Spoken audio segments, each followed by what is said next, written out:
o psicólogo ele sempre dá uma medicação, um remédio para o paciente. Ele fala assim: olha, procura então nesses próximos 2 dias, em vez de você reclamar, você agradecer.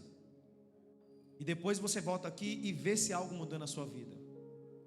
E nós vamos aqui passar não um dia agradecendo, não 2 horas, mas uma semana agradecendo por tudo que Deus fez, fará nas nossas vidas.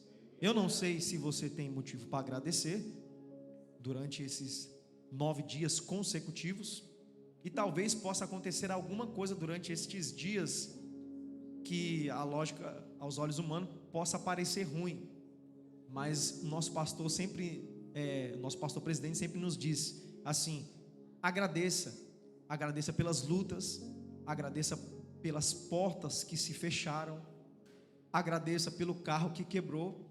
E nós podemos comprovar aí que no ano passado pessoas estavam vindo para a festa da gratidão e o seu veículo quebrou. Outras pessoas tiveram os seus familiares sendo recolhidos por Deus, mas mesmo assim essas pessoas não deixaram de agradecer ao Senhor. E uma coisa eu digo: quando nós agradecemos ao Senhor, Ele faz grandes coisas nas nossas vidas.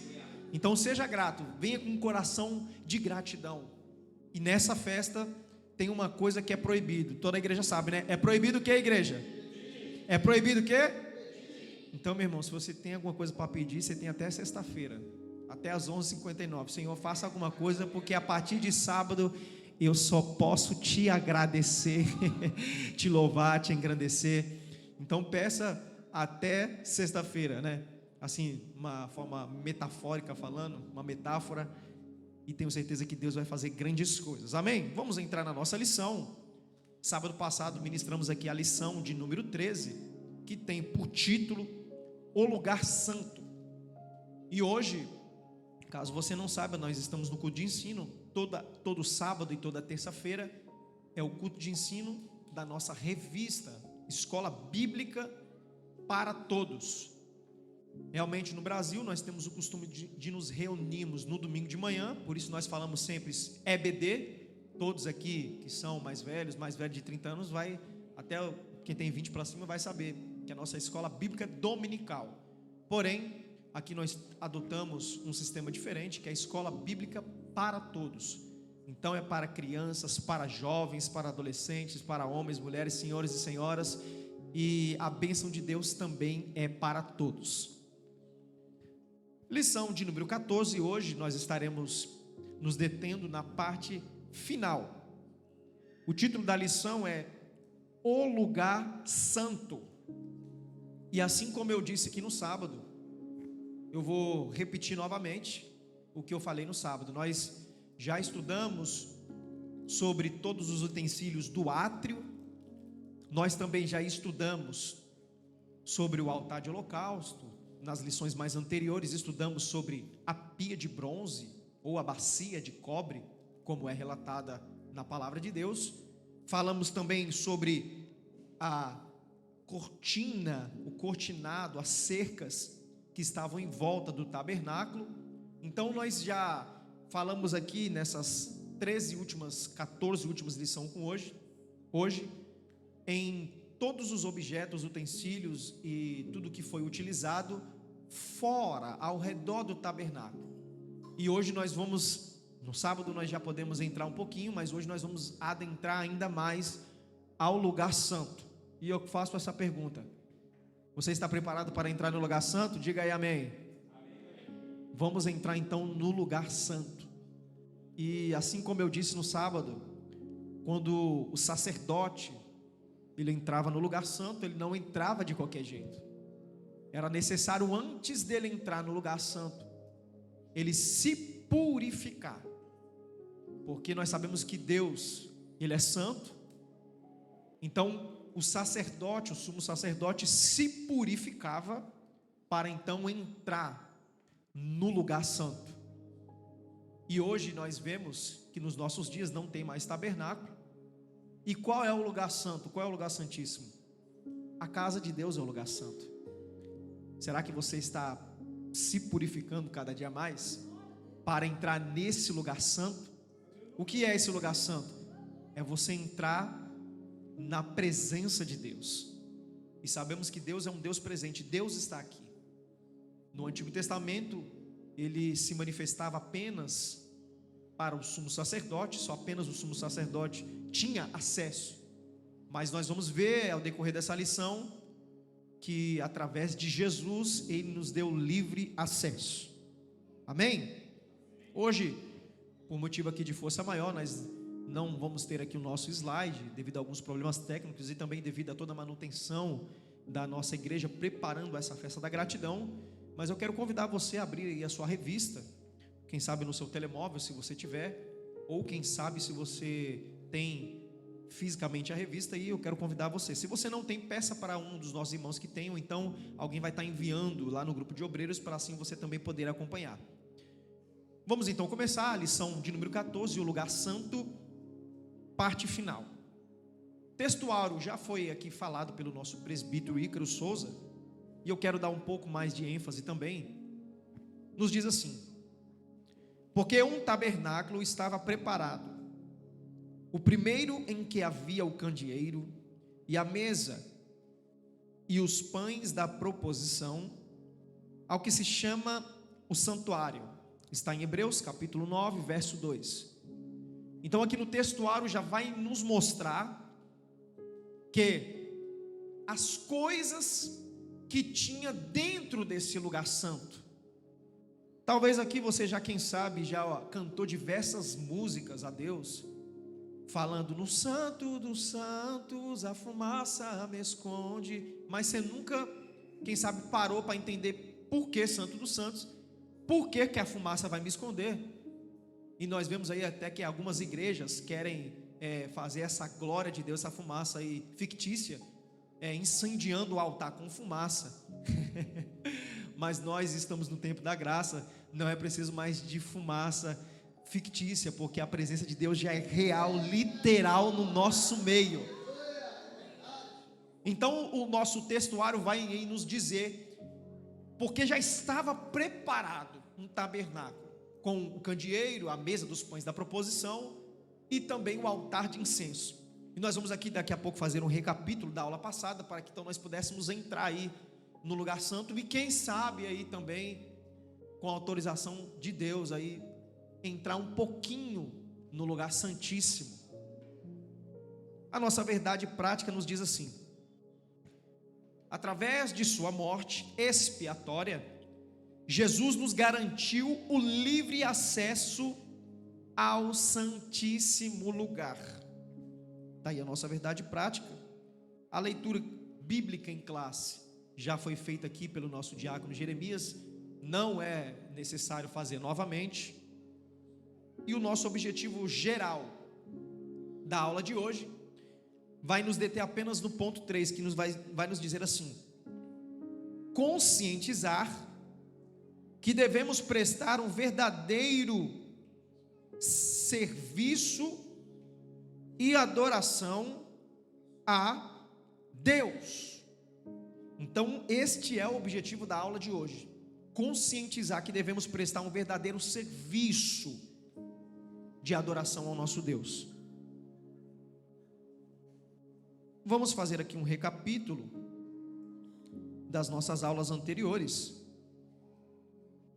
que vai nos dizer no primeiro tópico uma pergunta muito propícia,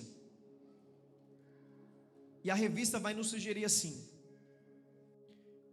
o que é esse lugar? Nós já aprendemos aí na aula passada o que é este lugar, o que significa este lugar, o lugar santo. O que é? É necessário e importante nós, como cristãos, sabermos o que lugar é esse. Por que o sacerdote tinha que se purificar antes? E nós vemos aí na aula passada, fazendo um recapítulo, que este lugar era um local para se conversar, falar mal do irmão, não é isso? Não, era um local onde nós nos escondíamos do sol, porque fora do tabernáculo estava um sol terrível no deserto, então os sacerdotes entravam para se refrescar. É esse lugar? Não era esse lugar. O que é esse lugar, o lugar santo?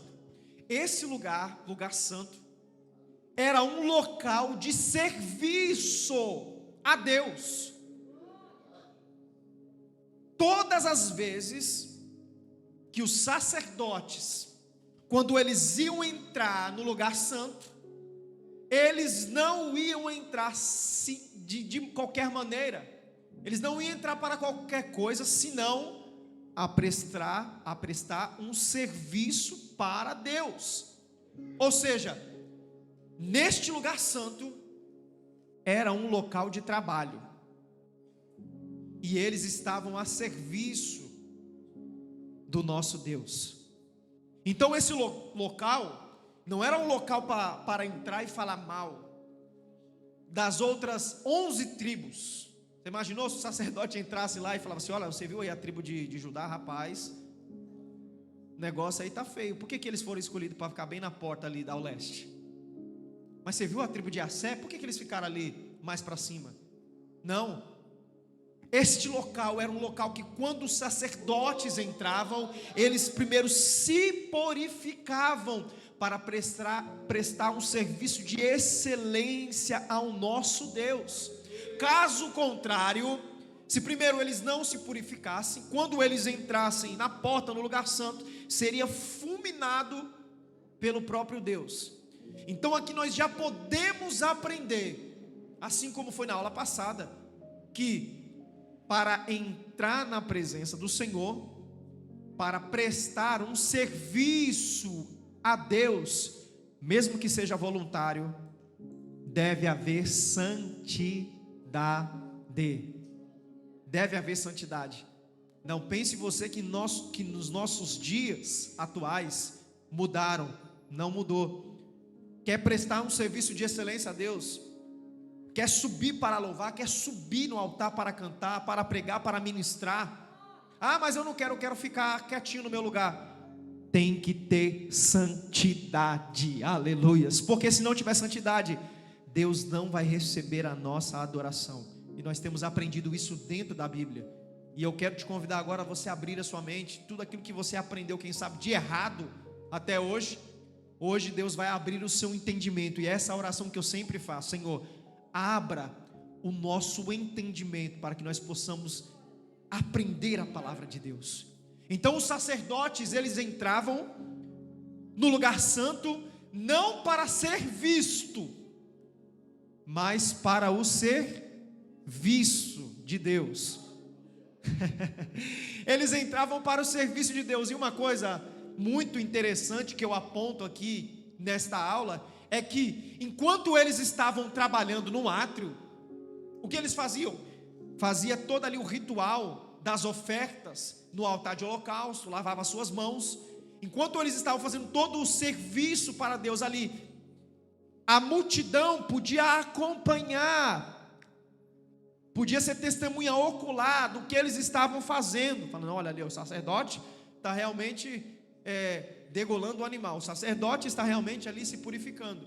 Porém, quando eles entravam no lugar santo, nós sabemos que dentro do lugar santo não tinha janela, e daqui a pouco nós vamos entender por que não tinha janela no lugar santo. Quando eles entravam neste lugar santo, a multidão, as outras tribos, as outras pessoas, os outros povos, já não conseguia ver o que eles estavam fazendo. Então, como que eles poderiam fazer um serviço certo de excelência a Deus se ninguém estava olhando? É isso que vai nos ensinar a lição. Porque mesmo que ninguém esteja olhando aquilo que nós estamos fazendo, mesmo que ninguém esteja vendo testemunha ocular do serviço que você está vendo, porque muitos hoje em dia, em pleno século 21, não querem serviço. Eles estão fugindo de serviço, mas eles querem o quê? Ser visto. Mas com Deus é diferente. Primeiro você precisa de trabalhar, primeiro você precisa de serviço, porque todas as vezes que nós fazemos um serviço, nós trabalhamos para o nosso Deus, Ele está nos olhando. Então, quando eles entravam no lugar santo, não tinha ninguém para olhar, não tinha câmera para filmar se eles estavam ministrando realmente corretamente.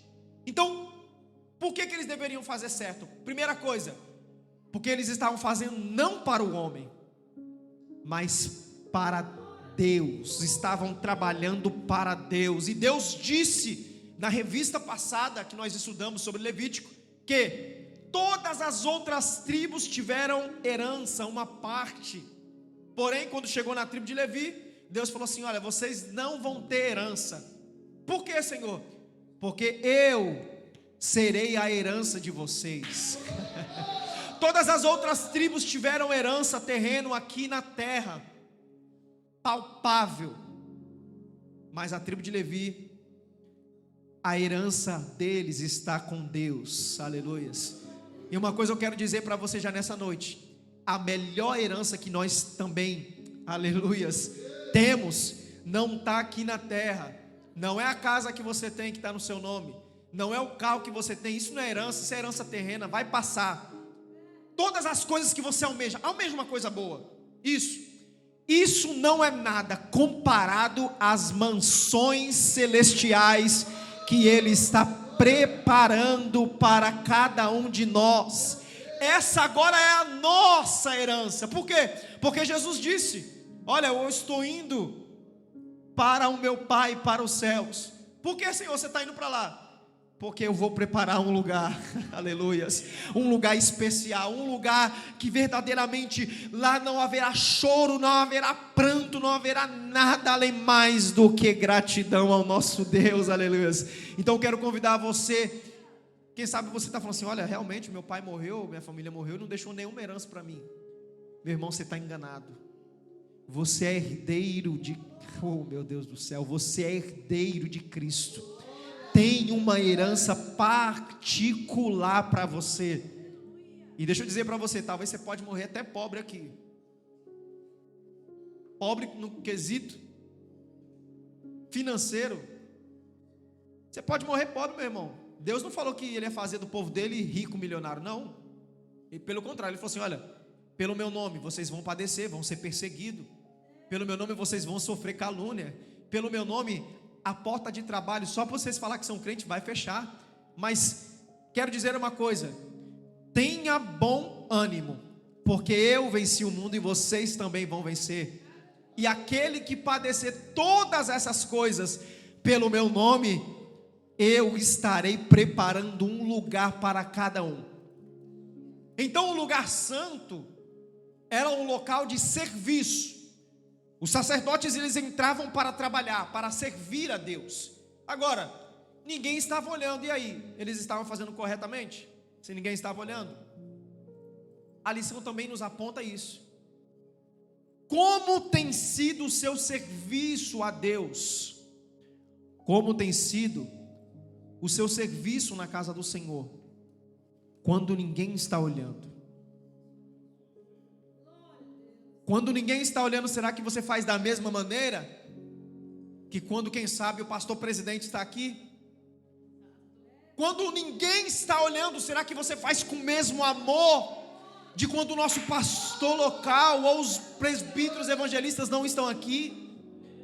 Quando ninguém está olhando, quando os cultos, quem sabe, estão com poucas pessoas, será que você louva da mesma maneira que quando a igreja está repleta? Será que você toca da mesma maneira? Será que você ministra da mesma maneira? Será que você dá glória a Deus, levanta as mãos, sente a presença da mesma maneira de quando ninguém está olhando? Deixa eu dizer uma coisa para você: pode ninguém estar te olhando, seu pastor não pode estar te olhando, a rede CMA pode não estar te filmando, mas a Bíblia fala que tem um lá em cima que está olhando o serviço que você está fazendo para Ele. Aleluias. Deus está contemplando aquilo que eu e você fazemos. Prova disso é que Jesus, ele dá a oração modelo. Ele fala assim: ensina os discípulos a orar. Tu, porém, quando orar, procura um telemóvel e fica filmando e faz uma live. É isso que ele ensinou? Não. Tu quando orar, meu irmão, entra no teu quarto, fecha a tua porta em secreto, aleluia. Por que em secreto? Porque em secreto ninguém está te olhando, ninguém sabe, ninguém está contemplando as suas lágrimas, ninguém está olhando se você está falando ou não, mas em secreto o nosso Deus, Ele está te contemplando, o Deus onisciente, o Deus presente, Ele está de olho em tudo. Então, quando os sacerdotes entravam no lugar santo, eles sabiam que o povo não estava olhando. Isso não fazia com que eles se gloriassem dentro dos seus corações, não.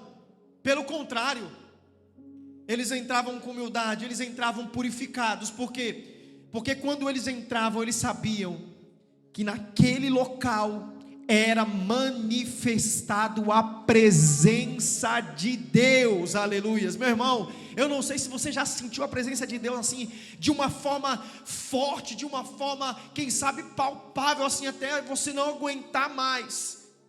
Mas é essa presença que eles sentiam, e por isso eles faziam um trabalho de excelência. Que lugar era esse? Era o local onde eles faziam um serviço para Deus. Avançando mais na lição, tudo recapítulo, vai também nos dizer que este local era um lugar de serviço e também de adoração. Como assim adoração? Lá dentro não tinha microfone. Entenda, eles, os sacerdotes, estavam responsáveis para conduzir a oferta de pecado de cada um do povo. Então nós vemos que o caminho que conduzia a Deus começava lá no altar de holocausto, com derramamento de sangue. Nós vamos fazer um recapítulo para nós lembrarmos que dentro do lugar santo não se fazia sacrifício. Dentro do lugar santo não degolava animais. Tudo isso fazia fora do lugar santo. Por quê? Porque, meu irmão, Deus já estava querendo mostrar para os sacerdotes e para o povo que apenas um iria fazer o sacrifício e queria entrar uma vez no lugar santo. Tanto é que na palavra de Deus está escrito que desde a fundação do mundo o cordeiro já estava preparado. O que é esse cordeiro? Daqui a pouco nós vamos aprender. Então, um caminho que conduzia a Deus começava no altar de holocausto. As pessoas, as outras tribos que vinham oferecer o seu animal o seu animal como oferta, ou de gratidão, ou então de expiação de pecado. E se fosse de expiação de pecado, nós vimos que tinha que ser um animal macho, sem mácula, novilho, ou ovelha, ou um cordeiro. Não podia ser mancha, tinha que ser macho, não podia ser fêmea, não podia ter cascos. Então, nós vemos que a pessoa, o pecador, porque também, o povo era um povo de Deus, mas o pecado não estava tirado do povo, eles não estavam isentos de pecar. Era um povo separado por Deus, um povo que Deus olhou e falou: vai ser a minha propriedade particular, a minha propriedade exclusiva. Porém, este povo que era particular de Deus, propriedade exclusiva, não estava isento de pecar. Assim como eu e você, nós não estamos isentos. Mas daqui a pouco nós vamos aprender o que vai fazer diferença de nós para o mundo. Então este povo pecador, quando pecava, existia ali uma série de regras manual, que quando o povo pecava, ele sabia que tinha pecado. Então eles levavam aquele animal, entrava dentro do átrio ou no pátio, e o povo só tinha acesso, era restringido somente até ao altar de holocausto. O povo não podia ficar passando para um lado para o outro, correndo para cima e para baixo, conversando atrás do tabernáculo. Não existia isso, porque as coisas de Deus devem ser dessa maneira, com quê? Com organização. Meu irmão, eu não sei se você já parou para ver, quando alguma pessoa vai no tribunal, preste atenção, e você pode até procurar no YouTube, está ali as pessoas no tribunal conversando. No tribunal, primeiro, você não pode entrar de bermuda. No tribunal, você não pode estar de chapéu. No tribunal, você não pode usar óculos de sol. Olha o tanto de regra que tem no tribunal. Tribunal da terra, que o homem fez. Então, nós vemos aí nos tribunais que tem, está todo mundo conversando. Daqui a pouco, o oficial chega e fala: se calem que o juiz está chegando. Naquele momento, ninguém fica sentado no tribunal. Aqueles que estão conversando, imediatamente eles, postura, todo mundo se levanta. Para quê? Para o juiz passar. Ninguém pode falar nada, porque se falar, pode estar restringido a uma lei. E a autoridade máxima que está chegando ali é o juiz. O juiz, ele entra no seu tempo, no seu passo, até sentar na sua cadeira. Então dá ordem para todo mundo sentar. Agora você já imaginou? No tribunal ninguém levanta, todo mundo respeita. E por que na casa de Deus nós não fazemos da mesma maneira? Oh Senhor, se eu e você entendêssemos que nós estamos, aleluias, oh glória a Deus, na presença de um Deus que a Bíblia diz que Ele é o Rei dos Reis, Ele é juiz dessa terra, Ele é advogado, Ele é médico dos médicos. Se eu e você entendêssemos que nós não estamos na presença de qualquer pessoa, mas nós estamos na presença que a Bíblia fala que o firmamento Ele segura com a palma das suas mãos. Nós estamos na presença daquele que Ele fala que até os fios de cabelo que você tem na sua cabeça, Ele sabe, Ele conta. Nós estamos na presença daqueles que seguram os oceanos com as palmas da mão, meu irmão. Se você soubesse de todas essas coisas, você entrava dentro da casa do Senhor com o seu coração, com gratidão, com temor, porque nós estamos na presença de Deus. Por isso os sacerdotes sabiam exatamente de todas essas coisas. Eles entravam em reverência. E olha o que vai nos dizer dos nossos versículos, que está espalhado em todas as nossas igrejas. Está lá em Eclesiastes, nos diz assim: guarda o teu pé quando entrares na casa do teu pai, da tua mãe. Guarda o teu pé quando entrares na casa do teu Deus. Aleluias. O que é isso? É você entrar com temor no seu coração, não com medo, mas com temor, porque você sabe que ali está manifestado a presença de Deus. Deixa eu perguntar uma coisa para você. Se tivesse aqui lotado de militares, qual é que seria a sua postura? Meu irmão, você nem piscava. Por quê? Não pelo medo, mas pela reverência. Se tivesse oficiais aqui espalhados aqui, olhando assim para você, com um fuzil na mão, metralhadora, você realmente ia ficar assustado, né? Você, nem pro lado você queria olhar. Agora deixa eu te falar uma coisa para você. Mais poderoso do que militar, do que arma nuclear, de que tudo isso é o nosso Deus, aleluias. E deixa eu te falar uma coisa mais especial ainda. Ele está bem aí do seu lado, aleluias. Ele está bem do seu ladinho aí, aleluias. Então se você acha que só porque não tem oficiais aqui, mas Deus está aí do seu ladinho, devemos ter essa reverência. Então os sacerdotes entravam com reverência e temor. Agora, o povo, no máximo que eles poderiam chegar é até o altar de holocausto. Então eles entregavam o seu animal para o sacerdote. O trabalho do sacerdote ali então era pegar aquele animal, degolar, pegar ali o sangue daquele animal, colocar ali num recipiente, numa bacia, em algum utensílio. Para quê?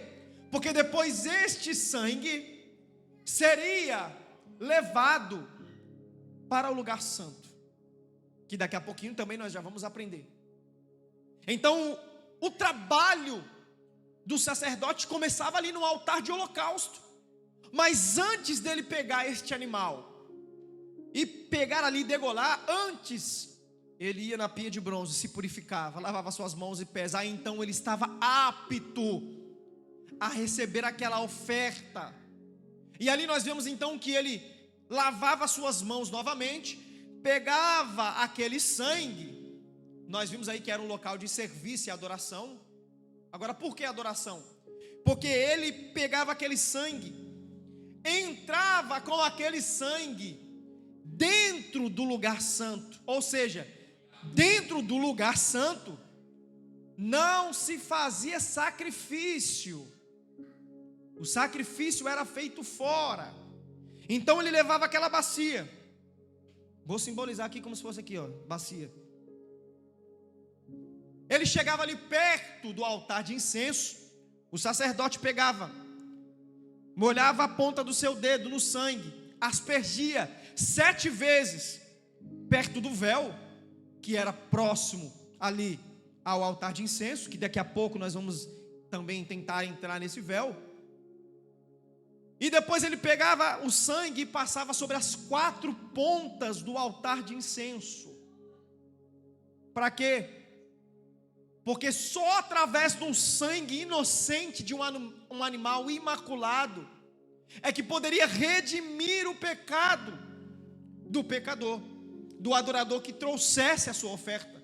Então ali quando ele fazia aquele ritual, aspergia o sangue, colocava, Deus estava recebendo através do sangue daquele animal inocente e redimindo o pecado daquele que trouxe a sua oferta. O sacerdote então saía do lugar santo e as suas mãos estavam o quê? Sujas com sangue. Por isso que ele lavava as mãos antes e também lavava as mãos depois. Ele se purificava novamente. Por quê? Porque ali aquele ritual não era uma vez, não era 2 vezes, era diariamente. Então nós vemos aí, que lugar é esse? É um local de serviço, não de ser visto. E é um lugar de adoração. Porque se o sacerdote não levasse o sangue daquele animal inocente para dentro do lugar santo e fazesse a expiação do pecado, se ele agisse ali com má conduta, o pecado daquele homem, daquela mulher, não seria perdoado. Então a responsabilidade do sacerdote era muito pequena, era? A responsabilidade do sacerdote era muito pouca, não.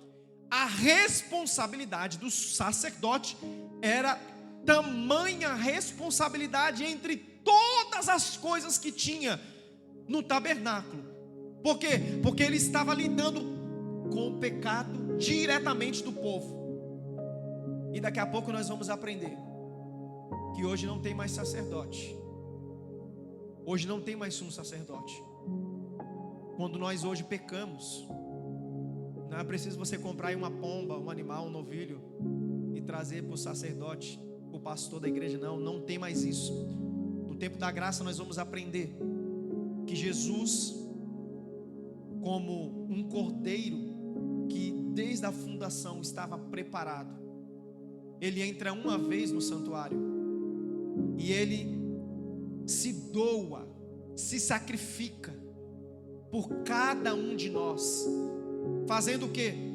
Dando a legalidade para que eu e você pudéssemos entrar num tabernáculo, lugar santíssimo, e a fim de que não é necessário mais você falar para o sacerdote, mas que você entre no nome de Jesus e fala: Senhor, eu pequei, eu errei. E a Bíblia fala que quando nós confessamos o nosso pecado, o nosso erro, Ele é fiel e justo para perdoar e para redimir. Agora por quê? Porque Ele é fiel e justo? Porque lá na frente vai nos dizer que, lá em Hebreus, se com o sangue do animal, do boi, da ovelha, do cordeiro, fazia expiação de pecado, e Deus recebia. Quanto mais o sangue de Cristo Jesus por nós na cruz é capaz de redimir, de anular todo o nosso pecado. E é por isso, meu irmão, meu amado irmão internauta que nos assiste agora, é por isso que nós estamos nesse momento e podemos entrar no lugar santíssimo. Então nós vemos aí que o lugar santo era um local de serviço e de adoração, ou adoração, como diz Jackson, adoração, serviço e adoração, porque ele trazia a oferta do povo e ele fazia um serviço contínuo a Deus. Então, agora, o que teria ou o que tinha dentro desse lugar santo? Nós vemos aí que tinha, quando você entrava, tinha do lado esquerdo o candeeiro de ouro, ou em hebraico a menorá. Do seu lado direito tinha a mesa dos pães da proposição, e à frente tinha o altar de incenso. E agora, muito rapidamente aqui, 5 minutos em cada subtópico, nós vamos agora recapitular sobre o que cada utensílio dessas mobílias representava. Quando nós entrávamos, tinha a menorá, o candeeiro de ouro, que a Bíblia nos diz que ele iluminava de fronte. É essa expressão que a Bíblia usa, de fronte, ou seja, ele iluminava de frente. Ele estava virado à mesa dos pães da proposição. Então, o objetivo do candeeiro de ouro era para quê? Iluminar o tabernáculo. Você reparou que Deus não mandou construir janela? Você pode ler lá que não vai ter. Não tinha janela dentro do tabernáculo. Por quê? Porque a única luz que deveria iluminar aquele local não era vinda da janela, mas era vinda daquele candelabro de ouro, que a Bíblia vai nos dizer que ele era feito totalmente de ouro, sem fundir, representando o que? Cristo Jesus, a perfeição de Deus, porque o ouro, ele remete à realeza, à pureza. Então esse candelabro de ouro vai remeter, tipologicamente, vai apontar para Cristo.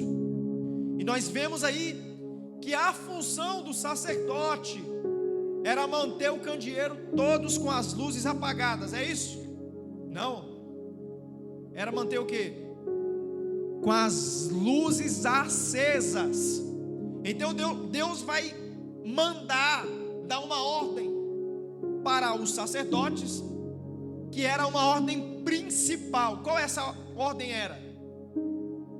A luz não pode se apagar.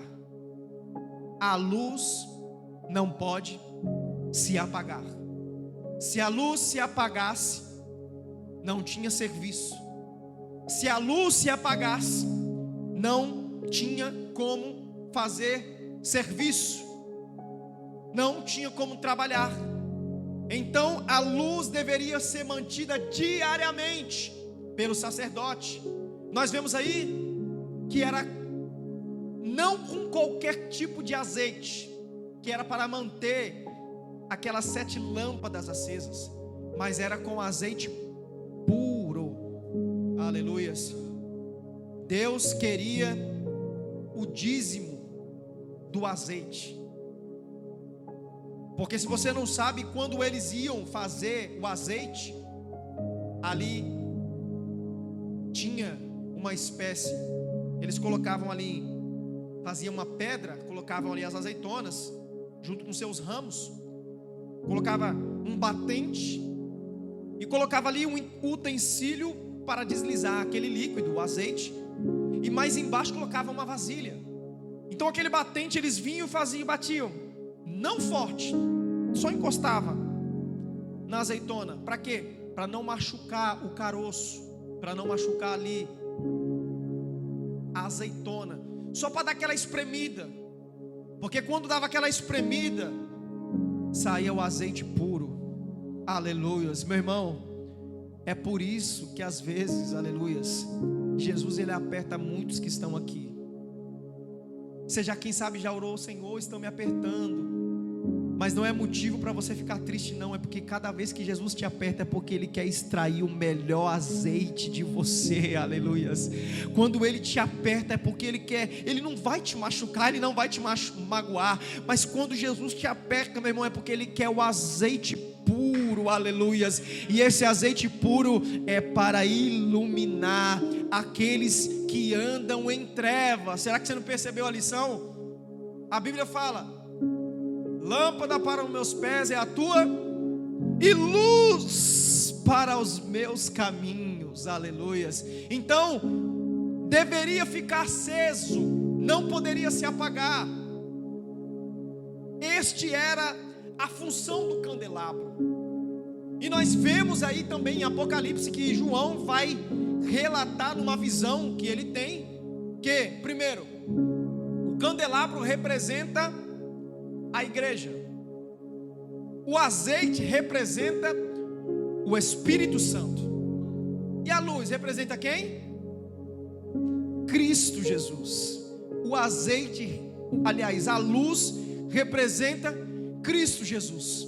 Então, deixa eu perguntar uma coisa para você. Hoje em dia, a igreja representa esse candelabro.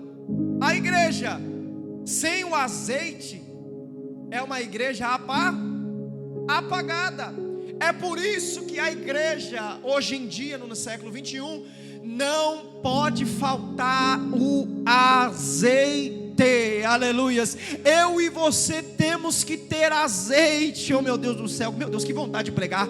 Não é esse azeite aqui que você compra no mercado, não. Não é esse azeite aqui feito para ungir, não. É o azeite que tem dentro de cada um de nós. Porque o cristão não pode faltar o azeite. Porque quando o cristão tem azeite, aleluias, ele coloca no candelabro que é a igreja. E o que acontece? Jesus ilumina toda a casa, aleluia. Então nós vemos que uma igreja sem azeite é uma igreja apagada. Uma igreja sem azeite é uma igreja sem Espírito Santo. Uma igreja sem azeite é uma igreja com a ausência de Jesus Cristo. Mas fique tranquilo, você que veio aqui nessa noite, porque esta igreja, ela tem azeite, ela tem Espírito Santo, e ela tem o principal, que é a luz de Cristo Jesus. Essa era a tipologia do candelabro. E a tipologia é que Jesus, Ele é a luz do mundo. João capítulo 8 vai nos dizer, Ele diz: eu sou a luz do mundo. Eu sou a luz do mundo. Ele diz também: não se pode esconder uma cidade fortificada, iluminada, em cima do monte. Não se pode esconder também uma candeia, uma lamparina debaixo da mesa. Você já reparou para pensar? Quem sabe aqui o que é lamparina? Os mais antigos aí vai saber o que é lamparina.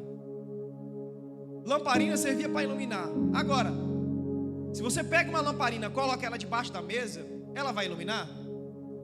Uma lamparina apagada serve para quê? Para nada. Lamparina apagada não serve para nada. Por quê? Porque lugar de lamparina, aleluias, é para iluminar. Iluminar o quê? As trevas que estão em volta, a escuridão. E hoje em dia, quem é essa lamparina? Eu e você somos essa lamparina. Na onde nós chegarmos, o lugar onde nós estivermos, nós temos que chegar e trazer a luz para aqueles que estão em trevas. Você já reparou? Meu irmão, você já reparou que aonde você chega, um crente, cristão mesmo, que aonde ele chega, ele ilumina aquele local onde ele está. As pessoas, quando chega um crente de verdade, falam assim: meu Deus, eu não sei o que aconteceu, mas até antes de você chegar, isso aqui estava tudo apagado. Deixa eu exemplificar melhor na linguagem atual, linguagem, nova versão atualizada. Quando alguém olha para você, crente, fala assim: antes de você chegar, isso aqui estava dando tudo errado, Mas depois que você chegou, aleluia, quando você colocou o pé aqui, quando você chegou nesse trabalho, quando você chegou nesse serviço, quando você chegou nessa casa, as coisas começaram a mudar. Sabe por quê? Porque você tem luz, aleluia, você tem lamparina. Deixa eu dizer uma coisa para você. Jesus, ele disse assim: eu sou a luz do mundo. Mas ele também disse assim, ele virou para os discípulos e falou assim: vós sois a luz deste. Agora, será que Jesus ele entrou em contradição? Porque ele disse que ele é a luz, depois ele fala que nós também somos a luz. Agora, uma vez eu trouxe esse estudo sobre o candelabro de ouro e eu fiz uma pergunta. Eu acredito aqui que todos também têm a capacidade de responder aí, a partir aí das nossas crianças já sabem. E eu quero remeter de novo essa pergunta. Uma pergunta simples. Sim ou não? Só responde sim ou não. O sol, todo mundo sabe que é o sol, né? Conhece o sol. Ele tem luz própria, sim ou não? Rapaz, o Benjamin foi o primeiro. Esse menino conhece. O sol, ele tem luz própria, sim ou não? O sol tem luz própria. Agora deixa eu perguntar para você, para começar a apertar, hein? Sempre quando eu faço essa pergunta aqui, tem uma divisão aí, mas eu espero que não tenha. A lua. Calma, deixa eu perguntar, Benjamin. A lua, ela tem luz própria, sim ou não? Olha, eu não fui. A lua tem luz própria, sim ou não? Não tem. Por que não tem? Porque a lua, ela não tem luz própria. Mas você pode perceber que quando você anda à noite, se tiver escuro, você está sendo iluminado pela lua. Por quê? Porque a lua, ela é apenas um refletor da luz do sol. Quando Jesus fala assim, vós sois a luz do mundo, o que ele está dizendo assim? Sem mim, vocês não têm luz. Sem mim, vocês não conseguem brilhar. Como que nós brilhamos, Senhor? Se vocês estiverem em mim, eu sou a luz do mundo, mas vocês também vão passar a ser a luz deste mundo, aleluia. Meu irmão, deixa eu dizer uma coisa para você. Nós, na nossa essência, nós não temos luz, nós somos apagados. Mas quando nós estamos ligados com Cristo Jesus, aleluia, a luz que está nele é refletida em nós e é passada para todos aqueles que estão à volta. É por isso, na onde nós chegamos, as pessoas falam, esse aí é diferente, esse aí tem alguma coisa diferente nele. O que é? Deixa eu dizer para você, aquilo que é diferente na minha e na sua vida, não está nos bancos de Portugal, é a luz de Cristo Jesus. Você pode dar glória a Deus por isso, igreja? Jesus é a luz do mundo. Dentro do tabernáculo também tinha a mesa com os pães da proposição ou pães da presença. A Bíblia vai nos dizer que a mesa sim tinha ali também especificamente feita com as suas medidas. O interessante dessa mesa, que vai diferenciar no candeeiro, é que o candeeiro de ouro ou a menorá era feito de um material puro, ouro puro. Agora a mesa com os pães da proposição, ela era feita de madeira de acácia. Nós já estudamos aqui, eu quero inclusive convidar novamente os nossos irmãos internautas, quem sabe, se quer aprofundar mais neste assunto, nós temos aí na nossa rede CMA uma série de estudos falando exatamente, especificamente sobre a mesa dos pães da proposição, o candelabro de ouro e também o altar de incenso. Então quero convidar você que quer aprofundar mais nesse assunto, a entrar na nossa rede CMA e procurar por estas lições, que ali vai estar falando mais especificamente. Aqui nós vamos fazer apenas um resumo para nós entrarmos no lugar santíssimo. Então, a mesa dos pães da proposição, muito rápido, ela era feita de madeira de acácia, porém ela era o que? Revestida com diamantes, né? Revestida com ouro. Por quê? Porque agora sim ela representava Jesus homem e também a perfeição de Deus, Jesus Deus. Porque sabemos que Jesus era 100% homem, mas era 100% Deus. Então a madeira vai remeter à natureza humana e o ouro vai remeter à realeza de como ele é puro. Ali na mesa da proposição, existia o quê? Já falei aqui na aula passada, não era aquele croissant de chocolate. Jackson deu até fome agora. Não era aquele pãozinho que a gente encontra lá no Brasil, lá na roça, com aquela manteiguinha. Não era esse pão que tinha dentro, na mesa dos pães, não. Primeiro, nos pães da proposição não podia ter fermento. Nós já vimos que o fermento simbolizava para os judeus o pecado, porque o fermento ele modificava todo o pão. E você pode, as nossas irmãs aí que têm esse talento, esse dom de fazer pão, elas sabem que quando elas vão fazer o pão, elas colocam o fermento, e ali o fermento faz o quê? Que o pão cresça. E é tudo ao contrário. Na presença de Deus nós temos que diminuir. Na presença de Deus nós temos que realmente diminuir, para que João disse que ele cresça cada vez mais e que nós diminuamos. Então não podia ter fermento. Agora, ele era colocado numa fileira de 6 pães, 12 pães, 6 e 6, simbolizando as 12 tribos de Israel. Agora, por que tinha estes pães? Representando as 12 tribos de Israel, Deus queria dizer de uma forma simbológica que Ele era a provisão do povo de Israel.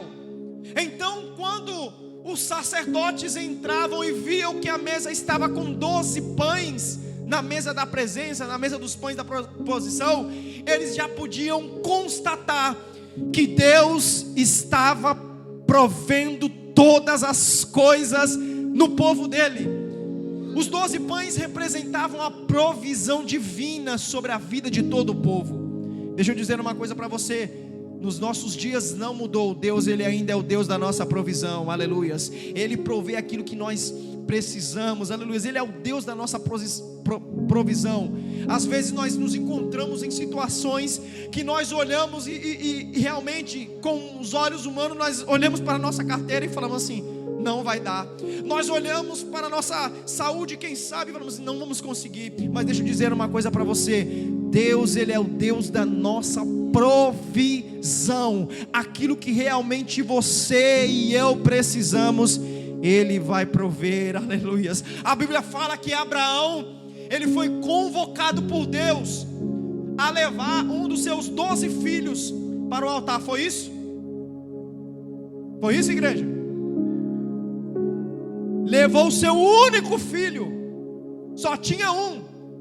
E o engraçado é que a promessa estava feita. Falou assim: olha, Abraão, eu vou fazer pai de ti, de nações, em ti serão benditas todas as famílias da terra. Olha para a estrela, olha para a areia, isso aí não é nada comparada que eu vou fazer na tua descendência. Só que agora, na prática agora, ele tem seu filho avançado em idade. O que Deus exige para ele? Fala assim: olha, pega esse seu filho aí, você está gostando muito dele, leva lá no monte para você sacrificar. Abraão poderia ter falado assim: ué, eu não estou entendendo Deus não. Falou que ia ser pai de nações, de multidões. Falou que a minha descendência ia ser maior do que a areia da praia. Eu nem consegui contar as estrelas. Mas deixa eu dizer uma coisa para você: quando nós obedecemos ao nosso Deus, lá no monte Ele levou o filho dele, e a Bíblia vai dizer que lá no monte Deus preparou a provisão. Aleluias. Talvez, quem sabe, Deus requer alguma coisa de mim, de você. E talvez você está falando: Senhor, mas o Senhor prometeu, mas o Senhor disse, só tenho Ele, é o único. Mas deixa eu dizer uma coisa para você: Deus tem algo infinitamente maior daquilo que os teus olhos podem ver. Deus tem algo infinitamente maior daquilo que os seus planos podem ser. Ele tem algo maior. O que é isso? É a provisão dele nas nossas vidas. Então os pães representavam a provisão de Deus. Os sacerdotes, eles poderiam comer o pão, os pães. Os pães ficavam 7 dias ali, e todo sábado, nós vimos aí que quem é que fazia os pães era da tribo de Levi, mas dos filhos de Coate. Eles é que fabricavam os pães. e ali era trocado no sábado os pães, e aqueles pães que iam ser trocados, eles tinham que ser comidos pelo sacerdote. Por que Deus fazia isso? Porque o trabalho do sacerdote começava pela manhã, e o trabalho dele era um trabalho difícil: degolar, apresentar sangue, lavar as mãos na pia, pegar as brasas do altar de holocausto, apresentar incenso, colocar azeite para que não apagasse. Então, o que simboliza esses pães? Simbolizava ali a nutrição dos sacerdotes. Eles iriam comer aqueles pães para quê? Para ficar nutridos e para poder desempenhar o serviço para Deus. Hoje em dia, também nos nossos dias não mudou. Embora não tenha pão, não tem mesa aqui, mas o que simboliza este pão? Este pão é simbolizado pela palavra de Deus, aleluias. Antes agora de nós irmos servir ao Senhor, antes de pregar, ministrar, louvar, cantar, ficar no pilar, trabalhar nas câmeras, antes de tudo isso é preciso que nós que estamos aqui representando ao nosso Deus, precisamos comer primeiro do pão, aleluias, nos alimentar primeiro deste pão, aleluias. Por quê? Porque agora o pão é o que? É a palavra de Deus. Por quê? Porque quando nós alimentamos deste pão, aí sim, nós temos força e vigor para prestar um serviço de excelência ao nosso Deus. É por isso que os pães estavam ali na mesa da proposição, para representar a provisão de Deus e também a palavra de Deus. Os pães representavam também a palavra de Deus. Agora, Jesus, ele é simbolizado também pelo pão da vida. A Bíblia vai nos dizer em João que a multidão cerca Jesus e está dizendo ali algumas coisas. Está dizendo: Senhor, os nossos antepassados, eles comeram do pão, do maná que Moisés deu. E ali eles estão discorrendo ali um texto. Eu quero convidar depois você a ler. Aqui nós estamos apenas fazendo um resumo muito rápido. E eles estão ali indagando Jesus, querendo saber. Então Jesus vai virar para essas mesmas pessoas, e primeiro ele vai dizer: olha, primeiro, que não foi Moisés que deu o pão para o povo do deserto comer. Quem foi? Foi meu pai. Ele é que providenciou, ele que deu o pão. Agora deixa eu falar uma coisa para vocês. Jesus vira para o povo e fala assim: olha, todos aqueles que comeram o maná, todos aqueles que comeram o pão, o que aconteceu, Jesus? Eles voltaram a ter fome. Eles voltaram a ter fome. Mas agora, aleluias, aquele que comer do pão que eu der, aquele que beber da água que eu der, nunca mais terá fome, nunca mais terá sede. Aí aquelas pessoas falam assim: Senhor, então dai-nos deste pão para comer, aleluias. Quem sabe esta é a sua pergunta aqui nesta noite. Você que está nos assistindo também, quem sabe também quer experimentar deste pão. Deixa eu dizer uma coisa para você: Jesus, ele é o pão da vida, aleluias. Ele é a palavra de Deus, aleluias. A Bíblia vai dizer em João que ele era o Verbo. O Verbo se fez carne, coabitou e habitou entre nós. O Verbo que significa a palavra de Deus. Jesus é o pão da vida, aleluias. Ele é o pão da vida. Então nós vemos aí que na mesa dos pães da proposição, Jesus, ele é o pão. No candeeiro de ouro, ou na menorá, ele é a luz do mundo. E agora, no altar de incenso, ou altar de ouro, nós vemos aí que este altar de ouro, ele era também feito de madeira de acácia, como diz aqui a revista, e também era revestido de ouro. Agora, uma coisa que nós devemos aprender é que todas as coisas que estavam dentro do lugar santo eram feitas, revestidas ou feitas na sua totalidade de ouro. E todas as coisas que estavam no átrio, elas eram de bronze, remetendo à pureza de Deus dentro do tabernáculo de Deus. O altar de incenso, ele tinha uma receita específica no seu aroma, nas suas especiarias, que Deus ordenou que quando eles fossem fazer este aroma, que depois seria ali sair um cheiro suave deste aroma, estas especiarias não poderiam ser repetidas, usadas para uso próprio, somente para o uso exclusivo da casa de Deus. Agora, qual era o fogo que era para colocar no incensário do sacerdote? Nós falamos aqui, que fogo era esse? Era fogo de pedra? Era fogo de lenha? Que fogo era esse? Era fogo fora da presença de Deus? Não. Este fogo deveria ser o fogo que o próprio Deus mandou no altar de holocausto. Então o sacerdote pegava as brasas ali do altar de holocausto, colocava no seu incensário, preparava as especiarias, entrava dentro do lugar santo, e ali com seu incensário, levando o fogo certo, não levando um fogo estranho, mas levando o fogo correto. Então ali perto do véu, do segundo véu, que vai demarcar depois ali o lugar santo, ele ali começava a espalhar, aleluias, fazendo ali aquele ritual com o incensário, meu irmão. E quando ele estava fazendo aquele ritual, você sabe o que acontecia? A fumaça, o fogo que pegava ali nas especiarias, começava a produzir uma fumaça. Só que essa fumaça, ela não era aquela fumaça tóxica. Essa fumaça começava a produzir um cheiro suave, aleluias. Começava a produzir um cheiro ali, que daqui a pouco todo o tabernáculo começava a sentir. Aquela fumaça começava a tomar conta de todo o tabernáculo. Quando o sacerdote via, aquela fumaça toda estava repleta da fumaça que saía do incensário. Só que aquela fumaça, ela não se limitava apenas ali no tabernáculo, no lugar santo. Aquela fumaça começava a passar através da cortina do segundo véu, começava a chegar ali até a presença de Deus, até a arca da aliança, a arca do concerto. E quando ela chegava ali, aquela fumaça, a Bíblia vai dizer que era um cheiro suave. A presença de Deus estava ali naquele local, e Deus recebia aquele cheiro suave, aleluias. E o que simboliza isso? O incensário, o altar de ouro, vai tipologicamente apontar também para Cristo como nosso mediador, e vai também apontar para as orações dos santos.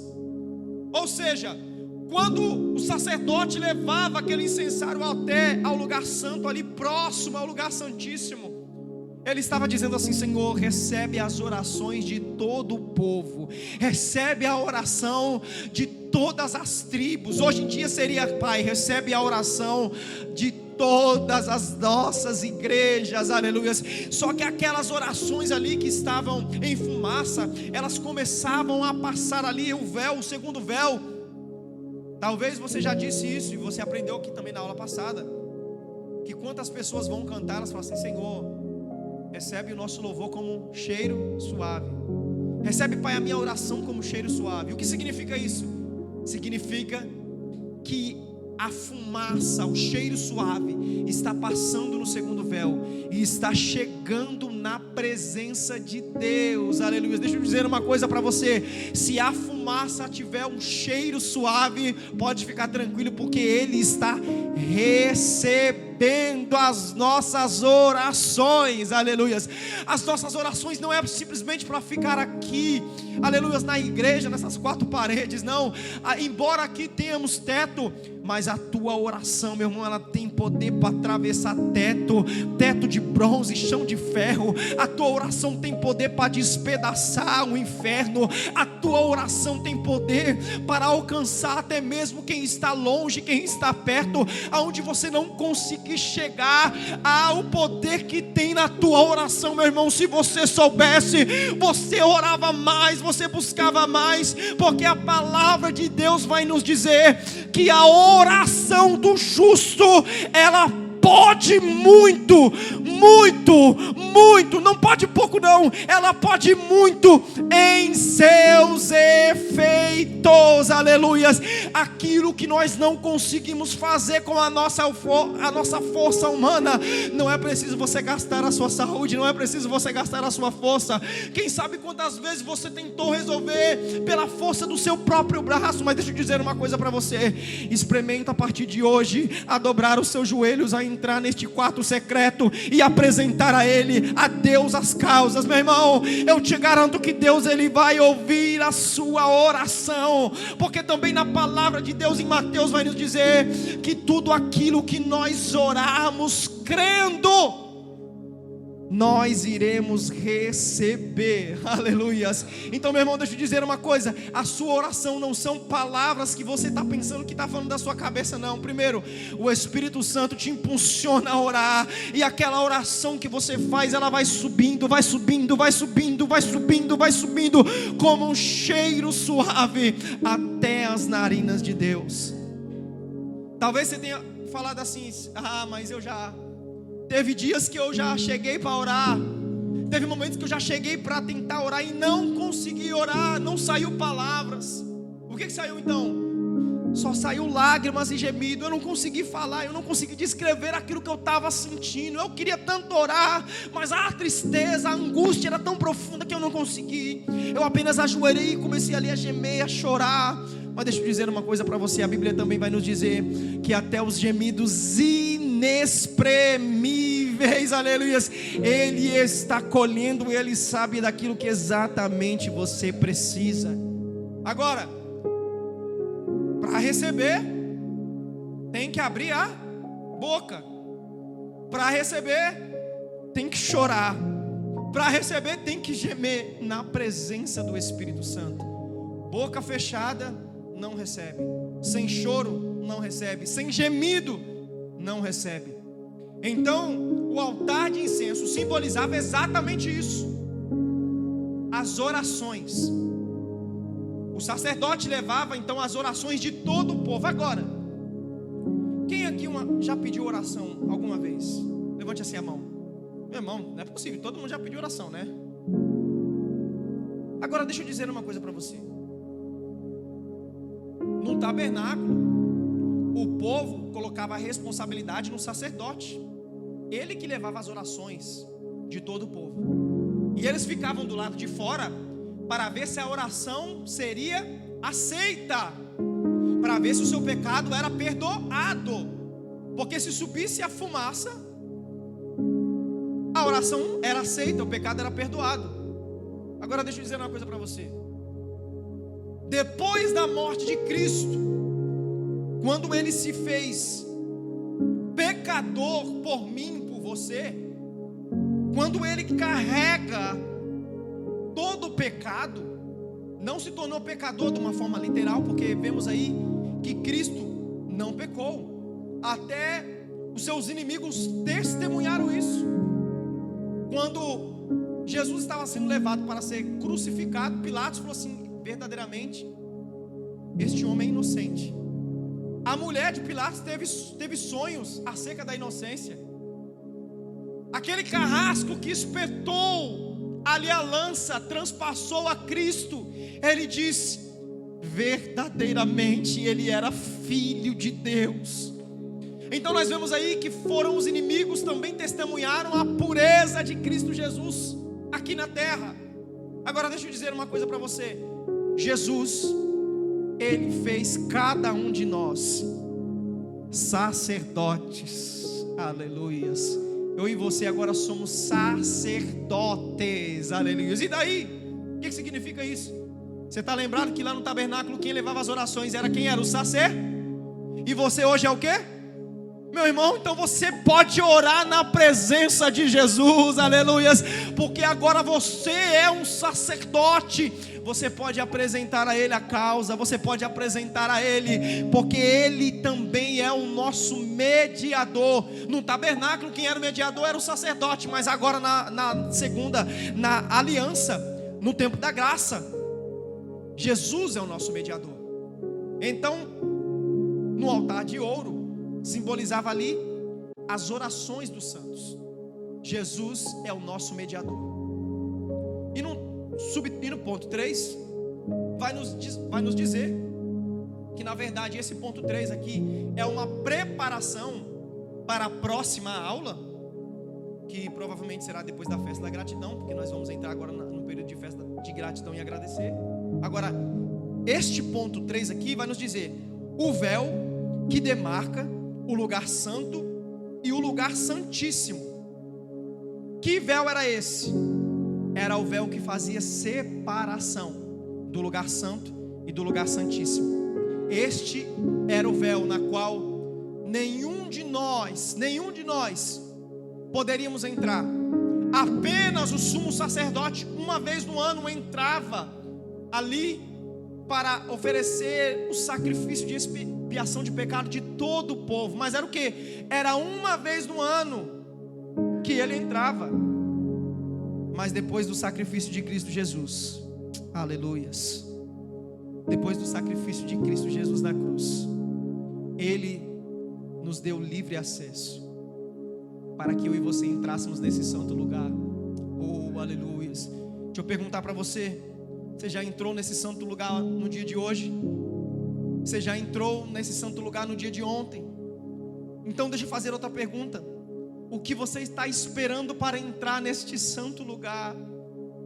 No tabernáculo era uma vez por ano, mas deixa eu dizer uma coisa para você: no tempo da graça nós podemos entrar a qualquer hora, a qualquer momento, aleluias. No tabernáculo simbolizava a presença de Deus, ela estava ali de uma forma física, ali na arca do testemunho. Mas hoje em dia, no tempo da graça, Jesus está presente, Deus está presente nas nossas vidas, e aqui hoje, este lugar é o lugar santíssimo, no qual nós temos livre acesso para entrar na presença de Deus, aleluia. Meu irmão, não espere amanhã para você entrar no lugar santo, não. Talvez, quem sabe, você está falando assim: não, mas vou esperar chegar a festa. Deixa eu te convidar, meu irmão. Não espera chegar a festa para você agradecer, não. Não espera chegar a festa para você colocar a sua melhor roupa, não. Não espera chegar a festa para você começar a dar o seu melhor louvor. Começa hoje na sua casa, no seu quarto, porque aquele que te vê em secreto vai te recompensar. Aleluia, glória a Deus. Por fim, acabamos aqui a nossa aula. Tópico 3, lugar santíssimo. Já vimos aqui que esse vai ser uma preparação para entrar na próxima aula. A próxima aula é a lição 15ª, ou lição 15, que vai ser o lugar santíssimo. Meu irmão, venha preparado para esta aula. Venha preparado para esta aula. Venha preparado para chorar. Venha preparado para entregar o melhor que você tem, para você realmente começar a entender. Nós vemos aí que antigamente, quando era pregado sobre santidade, sobre pecado, nós vimos que o povo chorava, porque o povo tinha medo de ir para o inferno. Mas hoje em dia ninguém está com medo de ir para o inferno, não. Hoje em dia o povo está com medo de perder trabalho. Hoje em dia o povo está com medo de chegar atrasado no trabalho, ou de não conseguir dinheiro, ou de qualquer outra coisa. Mas deixa eu dizer uma coisa para você: é importante que nós tenhamos essa consciência. Chorar na presença do Senhor. Nós precisamos chorar na presença do Senhor, no nome de Jesus. Próxima aula, o lugar santo. Acabamos aqui a nossa aula. Que Deus assim possa abençoar a sua vida, iluminar a sua casa. Você que nos acompanhou até agora, os avisos já foram dados. No sábado começaremos aqui a nossa festa da gratidão. Venha com o coração cheio. Cheio de quê? Cheio de gratidão, porque eu tenho certeza que Deus vai fazer grandes coisas. Amém? Amém ou não amém, igreja? Glória a Deus.